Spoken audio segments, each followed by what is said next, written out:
guys, Din and I, his long anticipated return back to the Leafs and Lads podcast.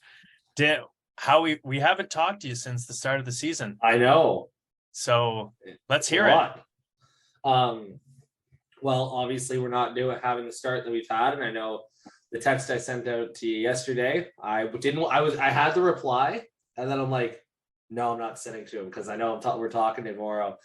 But it's the same shit every year, and whether good or bad, maybe this team is just a top 10 team that makes playoffs every year, right? And do I think they could make a second or third round? Yeah, I just don't think they're going to win 4 straight rounds. Right? You said like, oh, what if they get like a D-man and a left winger and they have Matthew Knies? I'm like, okay, well then as of now, you're saying that they are not able to win a cup with the roster they have. Here's the thing. What team that has won a cup hasn't gone out at some point in the year and improved their team to be able to win said cup? Yes, but do you think we can win with the roster we have right now? No, but I don't think that's true. But you could have done that with Colorado and Tampa. Well, Tampa last year got Hagel and Paul. I know, no. But at the beginning of the year, I would have, based off the roster and watching them, I would have said, yeah, they can win the cup. All right. Yeah, like you also have to take into consideration, like I don't want to be a complete Leafs apologist. Like I have my doubts too, but like you have to take into consideration even Edmonton right now. Like look at the path those teams have. Look at the teams that now, granted, we suck against the bad teams, but like it's just like obviously Colorado is going to be contending for a cup because who's going to contend with them? Yeah. You know, like we had to face Tampa Bay in the first round. Now that's another, you've seen on Twitter, like that's why we need to win the games against Arizona. Yeah. So that we don't have to play them and we could have been in place to play Washington, which I think that we definitely could beat. But then again, we lost to Montreal.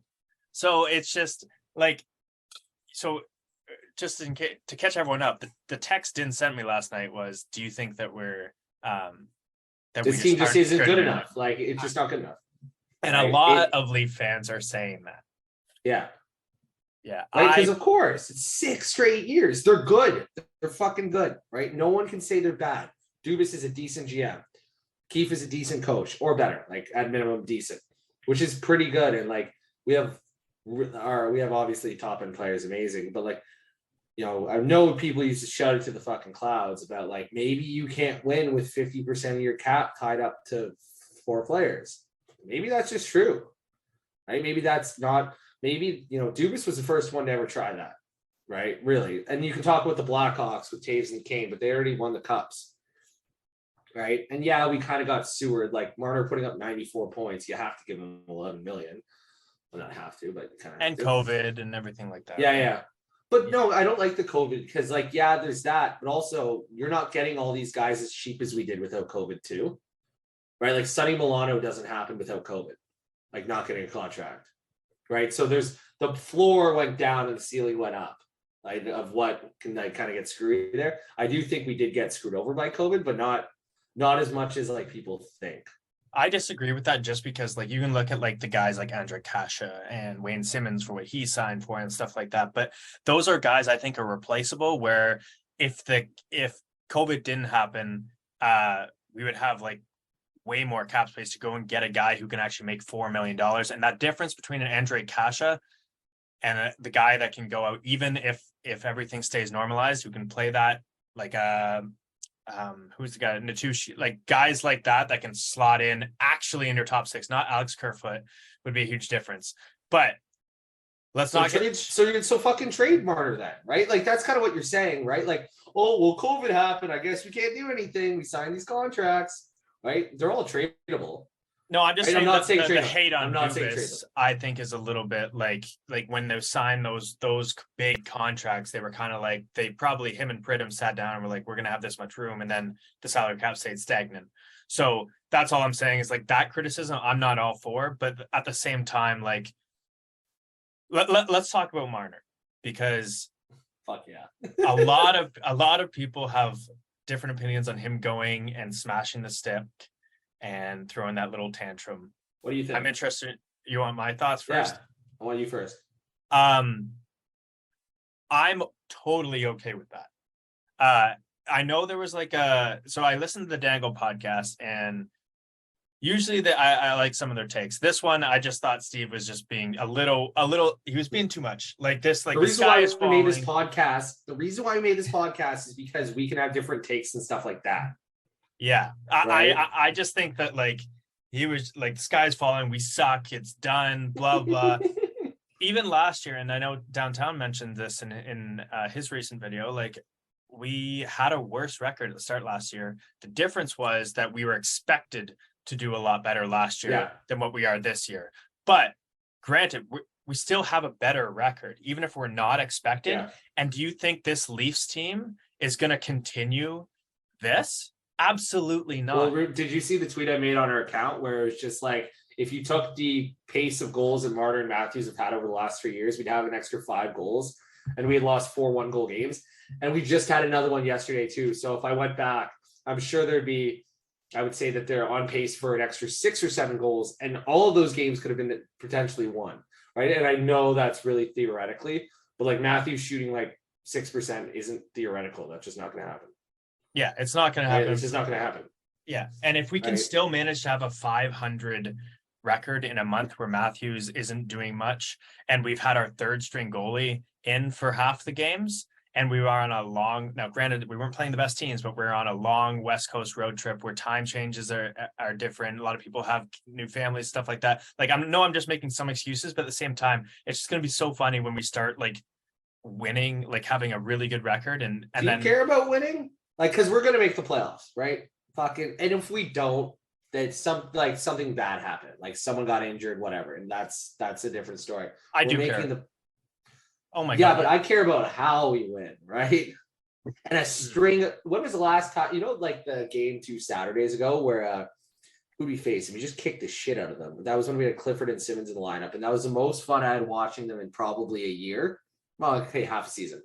And I'm like, okay, if they can do this, and the amount of times we've had those games where we go, holy shit, they can do it. And then the next game, just nothing. That's literally Willie in a nutshell. Yeah. That was Mikhail Grabovski in a nutshell. Like we've had those guys, that team where it's just like they show us glimpses, whereas you see like a team like Boston has just played consistently good for a long period of time. They never really seem to have those games. The thing, I actually a little bit disagree with you. I think that it is about winning. And I think that if you can win the games when you play like shit, those are the reasons that we have lost in the playoffs the last few years, is that we've outplayed teams and we look like we should win and we lose. Then why do we lose that? Why do we lose those? Because it's not big enough sample size now, right? We have a big enough sample size that it's not coin flip. There's something wrong. Right. But I think that if you go out and you learn how to win when you're not playing well, and when Matthews is shooting 6%, you still somehow find ways to win. You only need one of those games in a series. You get one. We haven't had any. I can't remember where we didn't outplay the team. None. That's all I'm saying. I use when my clients talk to me about the Leafs and stuff, and I'm like, if you take 0.5, so 50% chance, to the exponent of 6, which is the last 6 playoff rounds, there's like a 1.6% chance of us losing 6 in a row if you just go coin flip, right? And obviously there's context to that, but so it's like why can't we get lucky in the sense that the goalie just shits the bed for a week, just has a terrible week? Because we know at any given week a goalie can be Dominic Hasek, or they can be like Eric Kallgren. Right. Well, we had Vasilevsky playing at a less than Vasilevsky level. Yeah, first half of that for series. that relativity drop. That's like right. That's that like Samsonov becoming literally like an ECHL goalie. Yeah. And I mean, so I didn't get your opinion on Marner slamming his stick and stuff like that. I'm interested to hear that. Oh, I don't care. Like, that's fine. Yeah. Like, because like, you know, the one thing they did say is when people they say he doesn't care. I think that these guys don't care enough, right? There's got to be levels of care. This is not a binary question. Do you care? Yes or no? It's not binary, right? It's how much, right? And often, right? Because look at Nylander. Nylander cares half the time. You can literally see it. And that's why he makes $6.9 million and not 10. So that's fine. I'm totally okay with that because I'm like, that's just what kind of player he is, right? But I'm not I'm not okay with not caring constantly. And I think Marner cares all the time. And I think they said it best where it's like maybe too much. The problem is, and this is the one part where I'm like, this makes so much sense. Where's Austin? Where's Morgan? Where's Johnny? Where's any of the coaches to talk to? You Because we saw know Gio. Marner needs to be babied, right? Gio Like, was talking to him on the bench after that. So that like, is ridiculous yeah, that he's the one doing it. Are yeah, you kidding me? yeah. And this was always the argument for like the Joe Thorntons and the Jason Spezas and the Patrick Marlows. And like we've come to the conclusion that you can't have guys who just aren't that good anymore on a team just for that. It needs to come from, and we've been hoping for years that these guys would grow into maturity a little bit more where they can handle adversity. Yeah. They're like our age, right? Like I don't know. I don't want to talk and fucking like if I was on the team, I'd do that. Like, but I think I would. I wouldn't say nothing. There's no way I say nothing. Yeah. Especially if you played with these guys for 6-7 years. How don't you know how to help each other out? Right. And like obviously we're not in the locker rooms, right? So I'm not trying to just be like, I see game, I only know anything about game, but like it's obvious that there's a disconnect, right? But the thing is, how do you change it, right? If like we have a relationship, Isaac, where when we talk, like when something's wrong, we just pretend nothing's wrong and we just live it on. But no, we like ask each other how each other are, right? But if we never had a relationship like that, how do you just flip it? Yeah, it's going to come from, this is why like teams do go out and get veteran players that can still play, right? And that's it. I know that's the caveat, right? Yeah, we haven't done that. We have not done that. Gio is one guy, and Marleau in his first year. So yeah, and I'd argue they were almost too young that Marleau had to be daddy for them, and I was okay with that. But we needed someone in like the last 3 years when they started to become the top of the team, right? Because it was still Bozak's, JVR's, I forget who else, but team when they first got in the league, right? So here's the question for you, because I watched the post game after the last game because I figured it would be like the Twitter was going insane. Everyone was saying like trade Marner, fire Keefe. It was a tire fire. And then I watched the press conference after the game, and every single player was just like, oh, it sucks. It is what it is. Just platitudes, right? Hockey platitudes. Like you never see anything. Played 1,000 games. But here's the thing. In my head, I was thinking like, why can't someone just say like, this happened, like this happened. I feel this way. This sucks. I feel for all you guys.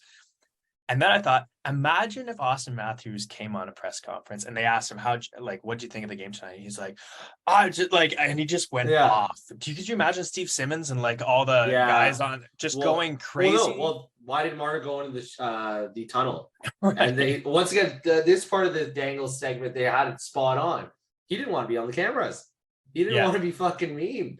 Which like, I'm like, so right. Because let me stop you there, because this is what I didn't agree with the Dangle segment. Then they said a bunch of people posted other players like Crosby, Ovechkin, and Vasilevsky breaking their sticks. And then they said Marner made the mistake because he wasn't on the bench with the rest of the guys doing it. And I was like, you can't say both things. Like, no, I agree with you. I don't even remember that part, but that was the part where I was like, what do you mean? You're like, Vasilevsky was on his own on the ice and he stepped on his stick. Oh, there's times, man, when like, you're at work or something. I'm like, you know what? Like, I'm having a shitty day. You just go out by yourself, right? It's a classic scream in a pillow. Yeah, exactly. Literally get in my car, scream fuck as loud as I can. And then you're like, okay. Right? They don't, because the game's still on, right? Mm-hmm. If it's like maybe after, I don't even think after the game, but if it's after the game, but the game's still on, right? That's going to screw with people, right? Yeah. Right. I also think it's funny how everyone's saying like, oh, it doesn't matter about the regular season until we get the playoffs, and then we lose a couple of games in the regular season, and people are like, we suck, trade everyone. It's like, I thought you didn't care. So let's get to... Here's the thing: you're allowed one opinion on the regular season. That's all you get all season. One, and mine is like, I care about how they win, right? And that's going to be my one opinion, because they're going to make the playoffs. They're a fucking great team. Right? But like top 8 teams don't always win the cup. Here is my big thing. the biggest thing for me that I think is because our defense is going to get healthy. Like maybe Muzzin doesn't come back, in which case you can go out and get a guy. If he does come back, you only bring him back for the playoffs and say, look, man, rest up, just play in the playoffs. Liljegren is a top 4D man. Yeah. He can slot in there. And Jordy Ben is coming back and he's great. He's 7th guy, whatever. Perfect. Cool. Real 7th guy. I actually think our defense is the best in the last time we made not even I wasn't even gonna say before that, because that was like Jake Gardiner was our number 1 D pair since like the Sundin years. So defense I don't think is the issue. Goaltending, well, no, it's all an issue, because until you win a cup, everything is an issue, right? Like, so but you said one thing about the regular season. I think in the regular season you need to figure out a way to get 2 scoring lines consistently playing well. And last year we had Alex Kerfoot on that second line and it did not work. And then in the playoffs, it did not work.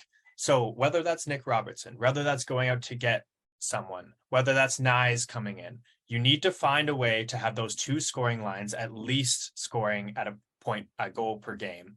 And that's going to transfer everything down into the lineup where you can have that shutdown line that doesn't do anything. And then you have another line that scores every once in a while. Right now, if the Matthews line isn't working, and then you have to put Kerfoot on with Nylander and Tavares, which doesn't work. They only score in the power play. Like, there needs to be a little bit more scoring punch in there. That's how John Tavares is going to play like John Tavares. There's an easy answer for this. Who is John's best player in New York that he played with? Matt Molson.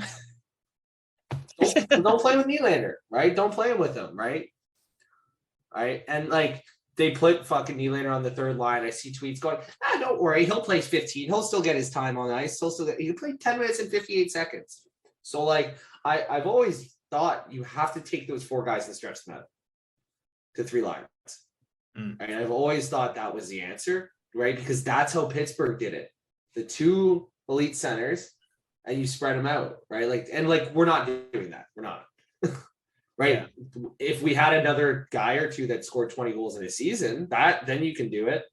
You know, last year, if everyone was healthy at the exact same time, you could do it. If you have guys like Kasha, Engvall, and Mikheyev, you could make that 3rd line and wouldn't need to do it. We don't have that. There's no arguments that you could make that would tell me that we have 3 scoring lines. There's no combination you can make if you have those 4 guys playing on the top 2. Yeah, there's none.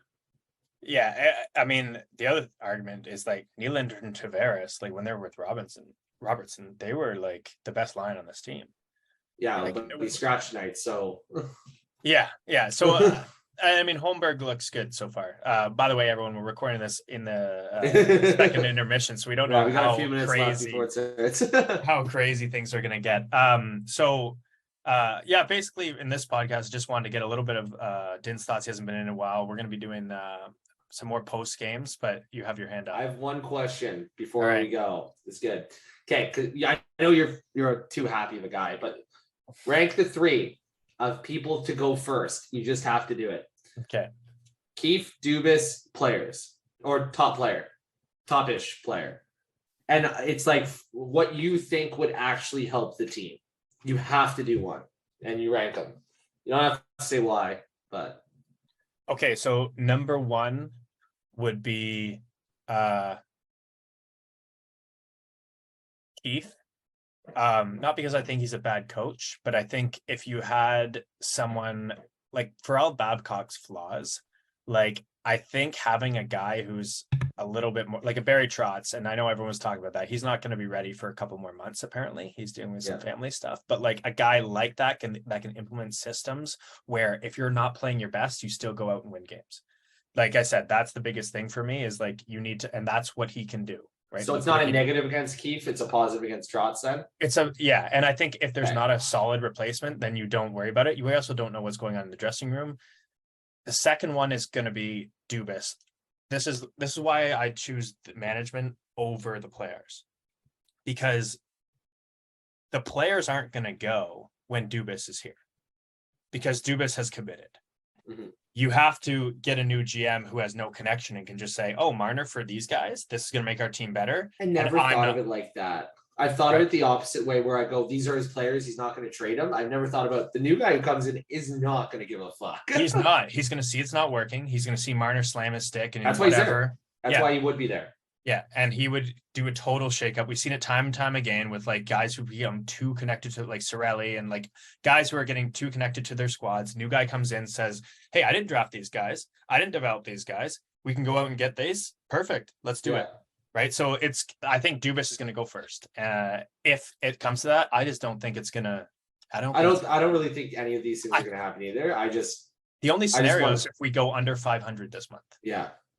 And I just don't think that's going to happen. Mine is Keefe last. Okay. I didn't think you kind of tricked me a little, you little bitch.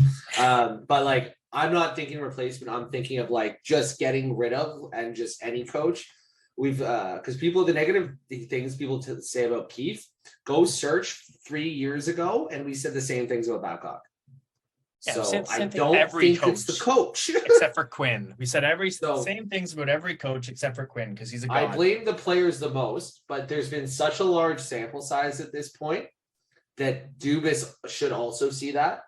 Now, I'm not saying trade them, but if we falter, if like let's say the next 2 years, maybe get out of round one once, maybe miss the playoffs another time, or go to the round one, that's his job to see, like be reactive and proactive to switching that. So then he should be the one to do it, right? So that's number 2 in players. Players, Dubas first, players second, Keefe third. Because it's a player's fault, but who's the one keeping them there? Yeah, but I just don't. He hasn't shown a willingness to trade any. No. That's why this is also theoretical, right? Because this is Twitter that we're talking about, right? Yeah, and everyone wants to go totally off. I have like faith in this team. The other way, I just like view things from a different lens. It's like I'm such a big fan, but at the same time in my head, I'm like, it's just hockey, where it's like I'm just not going to let this team, even if they're doing bad, like spoil my life. The best part about sports, said this to my buddy, you can invest so much time, so much effort, so much thought. You can make a podcast. At the end of the day, I don't give a fuck. Yeah. Right? Like I don't care. Like it affects my life. Like if the Leafs lose in game 7, it's literally like a bad 12 hours. And I'm like, I don't care. And some of the worst parts of it is dealing with other people making fun. Yeah. but it's like getting bullied as a kid. Where if you get bullied so much at the end, it's like, what can anyone say to me at this point? No. Like if we lose in the first round, be like, you guys suck. It's like, it's literally like I knew it. People tweet. I'm just like, dude, I know. I'm in it. Yeah. Right. Like, like imagine like you had like one leg and someone's like, you have one leg. You're like, I fucking know. Literally, I have to deal with it. Like, this sucks. I'm aware. Like, look at this. Look how I'm walking. And I think the other thing too, and everyone in the comments, let us know if this is one of your main drivers for wanting this team to do well, is you want to finally have some ammunition back. If we get out of the first round, if we win the cup, it's gonna be great. We win the cup, but won't it just be nice to when someone quote, "Oh, the laughs are doing it again," be like, "Well, we just won a cup, so you can't say anything." That's around because of the amount of digs that win around. 90% of things get stuck, right? Obviously, they're going to latch onto the cup stuff, but I can go back to people's tweets. I'll find them all. Yeah. Okay? Yeah, we haven't favorited. We haven't favorited. Oh, I'm ready. Follow our Leafs and Lads on. I'm ready. But let's get back to this Philadelphia game. We hope we maybe uplifted some people's spirit. Let us know if you agree with the Marner stuff and everything that we just talked about, and what's the most satisfying thing about us finally winning the cup. Because we're already talking about it, and November just started. All right, boys. Cheers, everyone.